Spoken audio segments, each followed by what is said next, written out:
She never imagined a thief would change her life forever. But when he stole her purse, a stranger stepped in and stole her heart instead. Watch till the end to see how love wins against hate. Don't forget to like, share, and subscribe for more emotional love stories. The sun hung low over Paris, casting golden ribbons of light across the Seine. The streets were alive, the murmur of conversation, the smell of roasted chestnuts, and the distant hum of an accordion drifting from a nearby cafe. Among the crowd walked Grace Miller, a young woman whose presence seemed to blend gentleness with quiet strength. Her light brown hair framed her face in soft curls, her green eyes reflecting curiosity as she admired the bookstalls that lined the riverbank. Grace had arrived in Paris 2 months ago, pursuing an art residency that had felt like a dream come true. She spent her mornings painting by the water and her afternoons wandering aimlessly, letting the city's pulse write stories in her mind. Her world was peaceful, ordinary even, until that day. It began with a sound she'd later never forget, the rush of footsteps too close behind her. Grace turned slightly, just as a rough hand yanked her purse from her shoulder. Her body froze. "Hey!" she shouted, but the voice that came out trembled more from shock than anger. The thief, a man in his late 20s, pale, scruffy, with sharp blue eyes, didn't even glance back. Luke Carter, though she didn't yet know his name, darted into the narrow alley beside a flower shop and disappeared into the maze of old Parisian streets.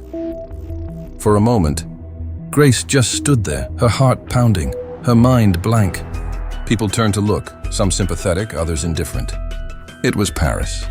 Things like this happened. The world kept moving, but not everyone kept walking. From across the street, Joseph Blake had seen everything. He had been leaning against the wall outside a small cafe, sipping coffee after finishing his morning shift at a hotel nearby. A man of calm demeanor and sharp eyes, Joseph noticed movement faster than most. The moment Luke tore the purse from Grace's shoulder, something in him reacted. Instinct, perhaps, or something deeper. He didn't think. He ran. His shoes struck the cobblestone hard as he bolted down the same alley. The thief turned left, pushing through a line of tourists. Joseph followed, his long strides cutting through the crowd. The chase carried them into quieter streets, narrow corridors of shadow and sound.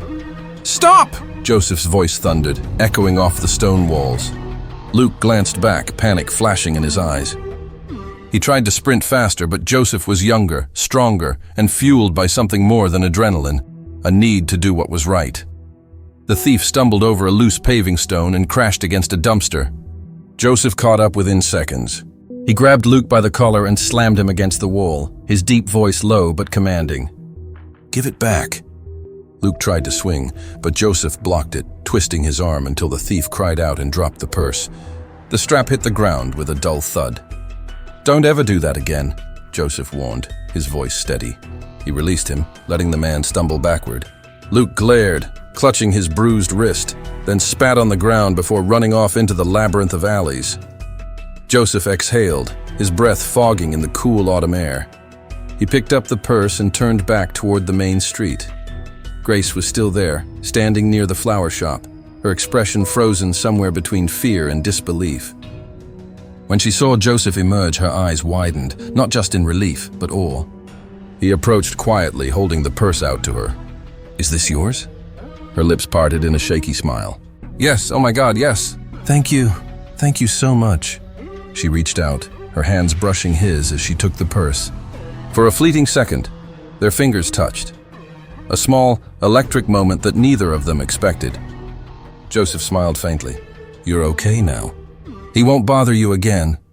"I can't believe you ran after him," she said, still breathless. "You could have been hurt," he shrugged lightly. "Sometimes doing nothing hurts more."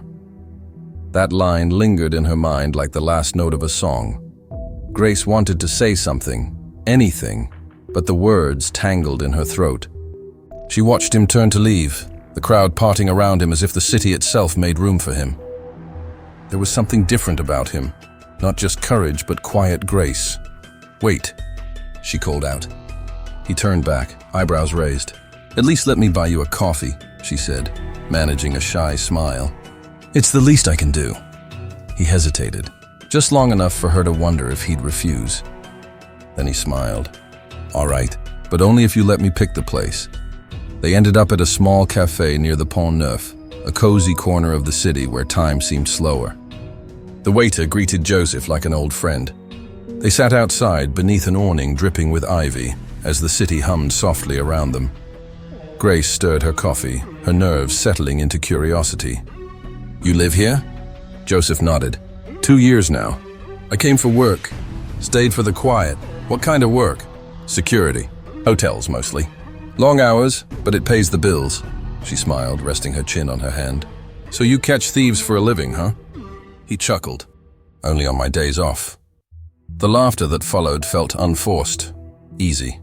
Grace couldn't remember the last time she felt this comfortable with someone she'd just met. His voice was steady, his words thoughtful. He didn't speak to impress. He spoke to connect. They talked about everything: art, cities, childhood dreams. Joseph told her about growing up in London before moving to Paris for work, how he loved the city but still missed the ocean. Grace shared her painting projects, how she wanted to capture Paris not as it looked, but as it felt. Time slipped by unnoticed. When she finally glanced at her phone, 2 hours had passed. "Oh no," she said, laughing softly. "I was supposed to meet a friend for lunch." "She's going to kill me." "Then I should probably let you go," he said, standing. Grace hesitated, biting her lip. "Can I see you again?" Joseph paused, surprised by the directness. "You sure you want to?" She tilted her head. "You saved my purse. The least I can do is return the favor. Maybe buy you another coffee." He smiled, the kind that reached his eyes. "Then it's a deal." They exchanged numbers. Hers saved as Grace from the bridge. His as Joseph the hero. When they parted, the city seemed a little brighter, though neither wanted to admit it. That night, Grace couldn't sleep. She lay awake, staring at the ceiling of her tiny apartment overlooking the street below. The sound of distant laughter and car horns mixed with her thoughts. She kept replaying the moment he handed her the purse, the look in his eyes, steady and kind. It wasn't just gratitude she felt. It was something else, something she hadn't felt in a long time. She had met kind men before, artists, students, even admirers of her work. But none had made her heart race quite like Joseph did when he said, "Sometimes doing nothing hurts more." It wasn't just what he did. It was who he was. Still, a quiet worry gnawed at her. Her parents, especially her father, would never understand. Richard Miller was a man of old values and hidden prejudices. To him, love had rules, boundaries, appearances. Grace had spent years gently avoiding those expectations.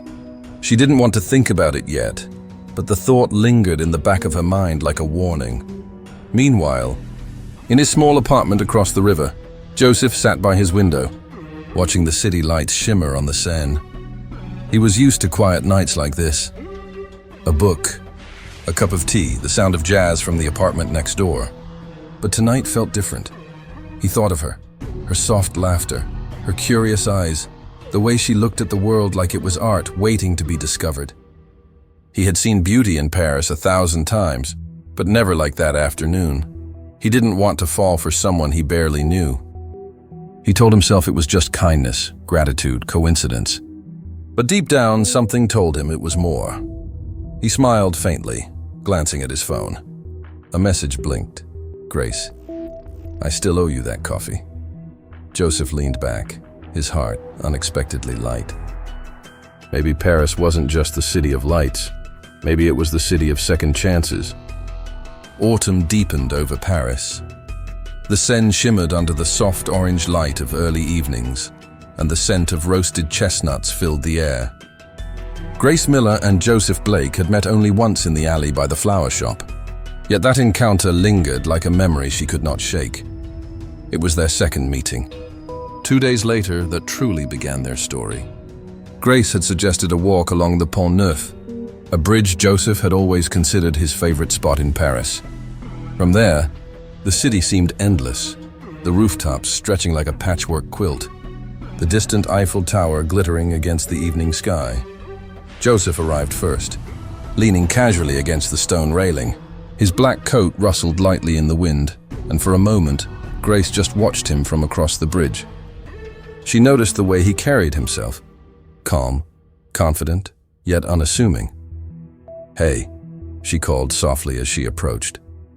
He turned, a warm smile spreading across his face. "Hey, you made it," she laughed, brushing a stray curl behind her ear. "I wouldn't miss it for the world." They walked side by side, their steps matching in rhythm. Conversation flowed easily, from art to music to favorite books. Grace found herself laughing more freely than she had in months.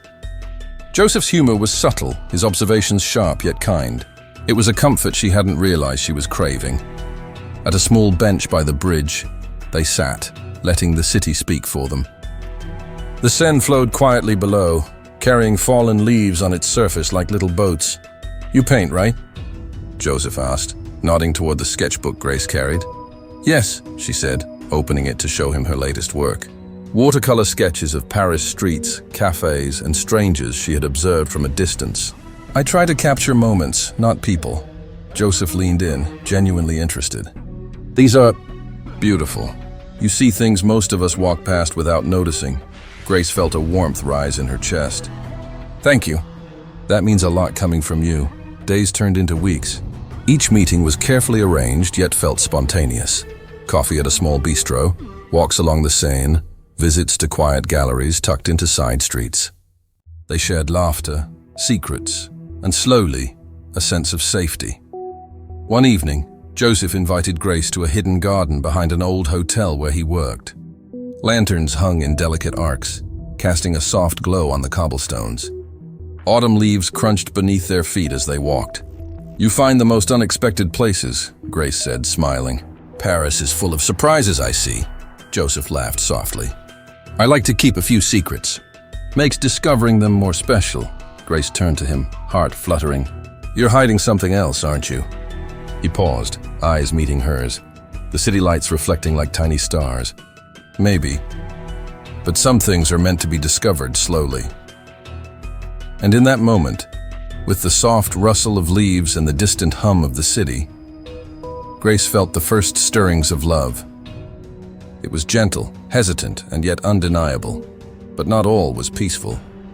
Grace's father, Richard Miller, was a man of strict ideals and old-world expectations. When Grace mentioned her new friend Joseph casually at dinner, his fork paused mid-air. "Joseph Blake?" he repeated, tone-clipped. "Who is he?" "Just a friend, Papa," Grace said, trying to keep her voice even. "Friend?" Richard's eyes narrowed. "Do you understand what kind of family he comes from? His background?" Grace frowned. "Papa, please." "He's a good man." "A good man doesn't matter if he's not the right man," Richard said sharply. "We have certain standards in this family." Her mother, Evelyn, remained quiet, sipping her tea, uneasy. She wanted to support Grace, but feared the confrontation that would follow if she spoke out. Grace clenched her hands under the table. "He saved me from a thief," she said softly. "He risked himself for me. Does that mean nothing?" Richard's jaw tightened. "Heroism is admirable, yes. But this is Paris, Grace. You live in a world where appearances matter and choices have consequences.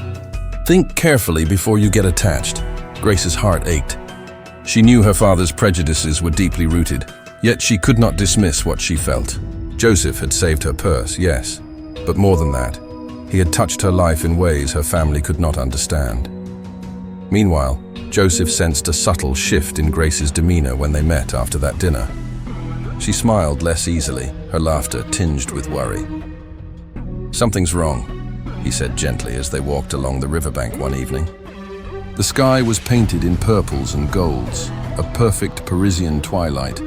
Grace hesitated. "It's..." "My father, he doesn't approve." Joseph's gaze softened. "Because I'm..." Grace nodded. "Because of your color." "I'm so sorry. I wish it weren't like this." Joseph took her hand, squeezing it lightly. "It doesn't matter what he thinks. You and I know the truth. That's all that counts, Grace." She looked at him, tears threatening to spill, and realized he was right. Yet she could not ignore the weight of her family's disapproval. As the weeks went by, Grace and Joseph grew bolder in their meetings. They discovered small cafes tucked behind streets lined with orange leaves, danced lightly in quiet squares when the rain fell, and shared whispered conversations atop bridges at night. Paris, with its lamplights and rivers, became their world, a place where color, class, and prejudice faded into the background. Yet shadows always lurked. Luke Carter, the thief, had not been caught by the police after the alley incident. While Joseph had cornered and beaten him briefly, the law had little proof. Occasionally, Grace noticed strange glances from strangers on the streets, Luke's lingering presence, small threats that reminded her life was not entirely safe. One late evening, Joseph and Grace were walking back from a gallery when a shadow flitted across the street. Grace's purse strap tightened nervously around her arm. "Are you okay?" Joseph asked, sensing her tension. I think so," she murmured. Yet deep down, she knew danger still existed, not just from Luke, but from the world outside their little bubble of Parisian magic. Joseph tightened his hand around hers. "No one's going to hurt you while I'm here. I promise." She looked up at him, the glow of the street lamps reflecting in her eyes. Despite the fear, despite her father's warnings, despite the unspoken tension of a world that might not accept them, she felt a warmth she had never known. In that quiet Parisian street, with leaves falling softly around them, Grace realized the truth. She was falling for Joseph Blake, and Joseph, in turn, could no longer deny it. Grace had become a part of him in a way that no act of courage, no chase after a thief, could have foretold. Conflict began to take root, though quietly. Grace's family disapproval loomed like a storm cloud. The world outside their shared Parisian moments whispered that love between them would not be simple. Yet the more obstacles appeared, the more fiercely they clung to each other. Paris was unusually cold that evening, the kind of chill that made the city feel sharper, lonelier, and somehow more beautiful all at once.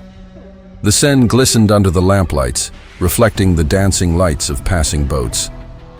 Grace Miller walked quickly through the cobblestone streets, a scarf wrapped tightly around her neck, clutching her coat as if it could shield her from the storm outside and within. She had just left her family's apartment after another tense dinner. Richard Miller had delivered a speech she could never forget. "You think you know what love is, Grace," he had said, voice tight with anger. "But you're too naive. This Joseph Blake, he is not one of us. He is not who we should trust. You will ruin everything if you continue." Her mother, Evelyn, had sat silently, guilt and fear mingling in her eyes. Grace knew she wanted to defend her daughter, but she couldn't risk her husband's fury. Grace's hands shook as she walked, replaying every word. The city seemed to echo her turmoil. The faint hum of traffic, the distant laughter, and the occasional bark of a dog, blending into a symphony of uncertainty. At the same time, Joseph Blake was pacing his apartment near the Marais district. He had sensed the tension growing, the subtle avoidance in Grace's messages, the half-smiles that hid worry. He knew her family would be a challenge, but he hadn't expected the intensity of their prejudice. His phone buzzed. It was Grace Joseph. "Can we meet? I need to see you." He didn't hesitate. He grabbed his coat, stepped out into the Parisian night, and started walking briskly toward the cafe they often visited, the one tucked behind ivy-covered walls, warm with light and laughter. They met under the glow of a street lamp, the night silent except for the distant murmur of the Seine. Grace's eyes were glistening with tears. "I can't," she whispered. "I can't keep sneaking around. My father, my brother, they'll do anything to stop us if they find out." Joseph took her hands gently in his. "Grace, love isn't about hiding. It's about choosing to be brave, even when the world doesn't understand. We've already fought for small moments. Think about all we've shared. Do you want to give up because of their fear?" She shook her head, tears sliding down her cheeks. "It's not just fear. It's hate. I don't know if I'm strong enough." Joseph lifted her chin so she had to meet his gaze. "You are, stronger than you realize, and you won't be alone. I'll be with you, no matter what." A silence fell between them, heavy but charged with unspoken emotions. Then, from the shadows, a familiar figure stepped forward. It was Luke Carter, the thief who had taken Grace's purse weeks ago. He had found them again, emboldened by spite and perhaps desperation. His sneer was sharp, his blue eyes glinting with malice. "You thought you were done with me?" He spat. "That little stunt in the alley didn't end the way you think." Grace froze, stepping back instinctively. Joseph's body shifted, placing himself between Grace and Luke. "You're not going to touch her," Joseph said calmly. Though his fists clenched, Luke lunged, and Joseph sidestepped, grabbing his arm and twisting him to the ground with practiced precision. The thief struggled, but Joseph's strength and focus were unmatched. Within moments, Luke lay cornered, panting, defeated. "Stay down," Joseph said firmly. "You're done." Grace, trembling, realized something in that moment. Joseph's courage wasn't just physical. He had the strength to protect, the patience to hold on, and the integrity to face danger without fear. Once Luke finally fled, disappearing into the Parisian night, Joseph turned to Grace. She ran into his arms, burying her face against his chest. "You saved me." "Again," she whispered. Joseph kissed her forehead gently. "I'll always save you, Grace, but I hope you know. You don't need me to be brave. You already are." And in that embrace, Paris itself seemed to exhale. The city that had witnessed their first encounter, their quiet conversations, their laughter, and now this storm. It stood as a silent witness to something beautiful growing between them. But the storm wasn't over. The very next day, Grace faced her father's wrath in full force. "You think this is love?" Richard's voice boomed through the apartment. "You've made a fool of yourself, Grace, bringing that man into our lives. Do you even understand what people will say? How this will reflect on our family?" Grace squared her shoulders, her heart pounding but resolute. "Papa, I understand more than you think. Joseph isn't just a man of color. He's a man of integrity, kindness, and bravery. He saved me, yes, but more than that. He makes me feel alive. I won't apologize for loving him." Richard's face turned red with fury, his hands shaking. "You're naive. You're blinded by infatuation." Her mother, Evelyn, finally spoke, her voice soft but firm. "Richard, Grace has a right to choose her heart. You can't control everything, no matter how much you think you can." For a moment, the room was silent, heavy with tension. Grace's resolve strengthened. She realized she could no longer live in fear of approval. She was ready to fight, not with violence, but with love, courage, and unwavering conviction. That evening, Joseph and Grace met again at the cafe, this time in silence. They sat across from each other, the weight of the day pressing down, yet their hands found each other naturally. "You faced them," Joseph said quietly. "I had to," Grace replied. I can't hide my heart anymore," Joseph smiled, lifting her hand to his lips. "Then let's face the world together. Every shadow, every challenge. We'll face it as one," Grace nodded, a tear escaping her eye. "Together." And as the lights of Paris twinkled around them, they both realized something profound. Love wasn't easy. It wasn't safe. It wasn't simple, but it was real. And sometimes, real love was worth every storm, every fight, and every risk. The days after the confrontation passed slowly, but each one carried a sense of quiet determination for Grace and Joseph. Paris seemed to recognize their bond, the streets echoing with their laughter, the cafes filled with shared whispers, and the bridges bathed in golden light at dusk. Grace returned to her studio with a renewed sense of purpose.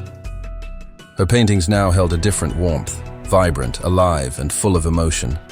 Every brushstroke seemed to carry Joseph's presence, the way he moved, the calm strength in his eyes, and the laughter they shared during quiet walks. Joseph, meanwhile, continued his work, but his thoughts always wandered back to Grace. Each message, each glance across the cafe, was a reminder that love wasn't something to be rushed. It was something to nurture, protect, and cherish. But the real test came at Grace's family home. Richard Miller had been stubborn, his mind steeped in prejudice, but Evelyn's gentle persuasion began to work.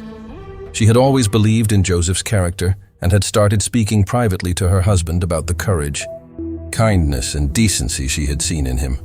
One Sunday afternoon, Grace and Joseph decided to visit her family together. She felt a nervous flutter in her chest. This would be the moment of reckoning. Richard was waiting in the sitting room, his arms crossed, expression unreadable. Grace took a deep breath. "Papa," she said softly, "this is Joseph. I want you to see him, really see him as the man I know." Joseph stepped forward respectfully. "Mr. Miller, I know I don't fit your expectations. I cannot change who I am, but I promise you one thing. Grace is safe with me, and I love her more than anything." Richard's eyes narrowed, searching Joseph's face for any hint of deception. But Joseph's calm demeanor, honesty, and respect were undeniable. Grace saw a subtle shift in her father, the beginnings of understanding, if not full acceptance. Evelyn spoke up. "Richard, you raised a strong daughter. Can you not see she has chosen wisely? Joseph has proven himself through courage, through patience, and through love." Richard's jaw tightened, then slowly relaxed. I cannot promise everything will be easy," he said finally. "But Grace, if this is what you truly want, I will try to understand." Grace's heart soared. It wasn't a complete victory, but it was enough. That evening, Joseph and Grace walked along the Seine, hand in hand. The city glittered around them, bridges reflecting in the water like molten gold. "I thought I was only going to protect you from thieves," Joseph said with a smile. Squeezing her hand gently, Grace laughed softly. "And yet you've protected my heart too." Joseph turned to her, eyes warm. "Then let's make a promise. No matter what challenges come, no matter what shadows the world casts, we face them together." Grace rested her head against his shoulder. Together. They stopped near the Pont Neuf, where their story had begun, and for a long moment, the world around them faded. The Seine flowed quietly below, carrying fallen leaves on its surface like little boats, and the city of Paris seemed to hold its breath. Love had won, softly, quietly, but undeniably. Against prejudice, against fear, against the shadows of the past, they had chosen each other. And for Grace and Joseph, that was all that mattered. The thief, Luke Carter, had disappeared from their lives, a faint reminder of danger overcome. Grace's family, though still cautious, had begun to soften, and the streets of Paris, filled with the warm glow of twilight, carried the whispers of a love story that was just beginning. As Joseph kissed Grace's forehead, she felt it, the city, the night, the river, and the life ahead, all converging into one truth. Love, when it is real, is worth every risk, and in the heart of Paris, two souls who had found each other amidst chaos and fear finally embraced the possibility of forever.